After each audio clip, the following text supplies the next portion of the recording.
Hey guys, this is Dr. Chaffin from the SI Institute here in Phoenix.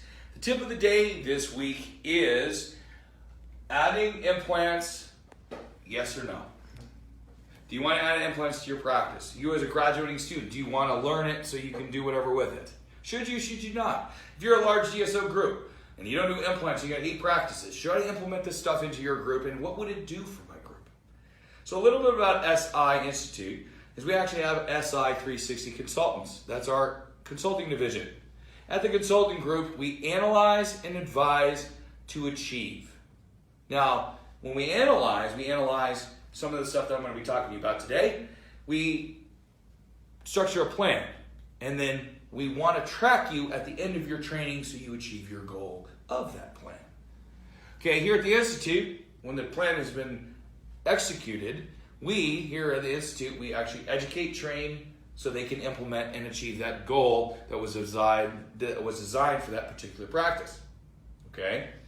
So, a little bit about it. We had a guy, Dr. John, that called me. He wanted to say, hey doc, what am I going to do? I want to implement implants in my practice, but what's it going to do for me? I'm like, all right, Dr. John, why don't you send me some numbers? So Dr. John sent me some numbers. There's a couple things on the board here that I want you to look at. Is dentures, extractions, bridges, and partials. I want to know those numbers because these are the feeders for implants.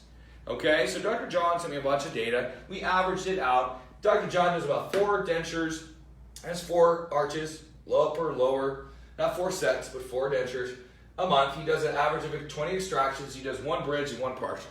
Kind of a small little practice, does about $500,000, okay? But it's a good little healthy practice, and Dr. John's very happy. So generally speaking, out of a denture, out of 4 arches, okay, usually everybody knows this, that a doctor advising a patient to get 2 implants in the lower, a lot of patients already know that fact.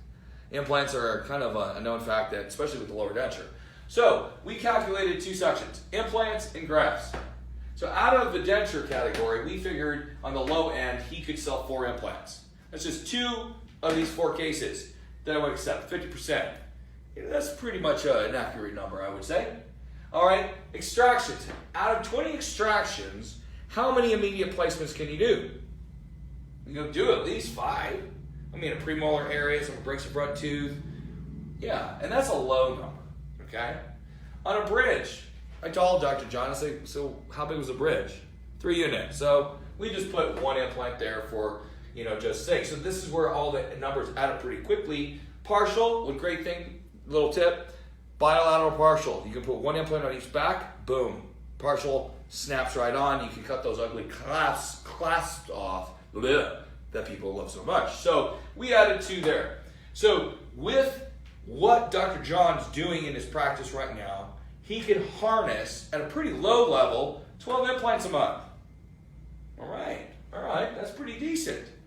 And as far as grafting goes, because you have to pretty much graft every immediate you do, but grafting's a great thing. Grafting's becoming the standard of care, guys.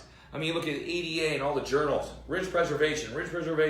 I think I got 4 or 5 emails this week alone about, from different implant companies about grafting and grafting. So I believe, the value in grafting, I believe it. And when you believe the value of something, it kind of sells itself, okay? And patients will read into that. It's not something I'm trying to bump. It's just something I want to do. So every extraction I do, I offer grafting, okay? So with him, he can do 5. So 5 grafts a month. So how does that compute financially for his practice? Now, he doesn't have to market for any of this. This is just improving with what he has. So, implants. If he does 12 implants a month, average fee is $1,000. Now, how do you get the fee? The average UCR fee in this country is $2,000 for the surgery, okay? In-network fees, the average in-network fee for PPOs is $1,300. So I shot really low at $1,000, and I think everybody would probably agree with that. With the SI system, you can actually make money on $1,000, so I'm cool with that. So times 12 times 1,000 is $12,000 extra a month income for doing 12 implants. Times it by 12 is $144,000 of extra income a year. That's pretty substantial, right, guys? Wow, adds up. The grafting, if he does 5 grafting, the average fee for insurance for PPO is $328. But we're gonna actually do $300 to make math easy for you guys.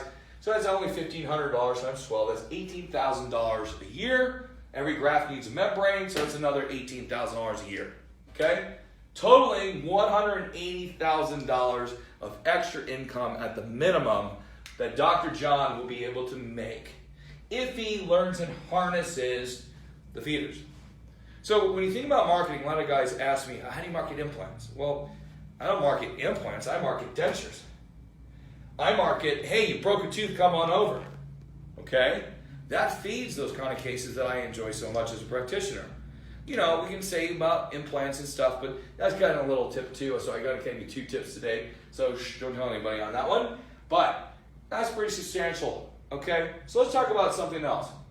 $144,000 of treatment just on implants.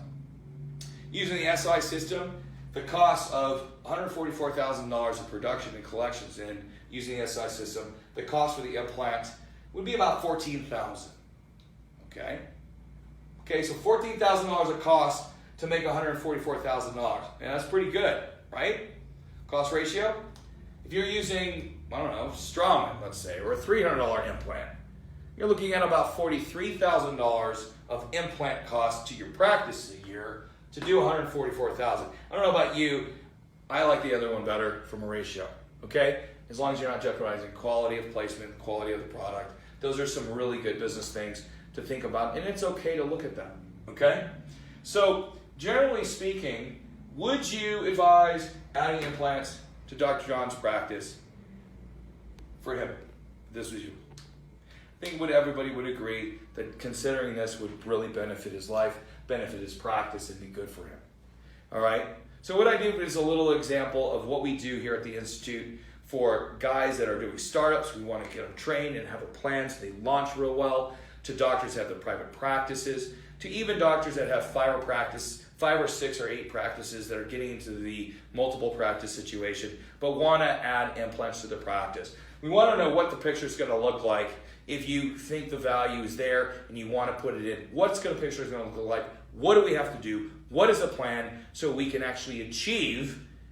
Remember, analyze, advise, and achieve. Achieve and track what our students are doing after they leave the Institute is probably the most important than all the other stuff that you get here.